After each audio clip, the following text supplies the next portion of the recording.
ফিলিস্তিনের গাজায় ইসরায়েলি বাহিনীর নৃশংস হামলার প্রতিবাদে উত্তাল গোটা বিশ্ব, চলছে বিক্ষোভ সমাবেশ। ফিলিস্তিনিদের প্রতি সংহতি জানিয়ে তাদের পাশে দাঁড়ানোর ঘোষণা দিয়েছেন টাইগার তারকারা। সোশ্যাল মিডিয়ায় পোস্ট দিয়ে ফিলিস্তিনের পাশে থাকার কথা জানিয়েছেন তাসকিন, মুশফিক, মাহমুদুল্লাহরা। শান্তি, ন্যায় বিচার ও মানবতার জয় হোক, এই প্রার্থনা সবার। বান্ডেল থাকলে প্রতি সেনমানিতে টাকা বাঁচবে। বিকাশ সেনমানি বান্ডেল কিনে জিতুন প্রতি লেনদেনে।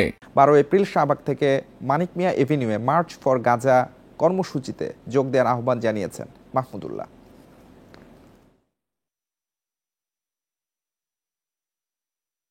আগামী 12 এপ্রিল শনিবার বিকেল 3টায় শাহবাগ থেকে মানিক মিয়া এভিনিউ অভিমুখে মার্চ ফর গাজা শিরোনামে একটি কর্মসূচি আয়োজিত হতে যাচ্ছে।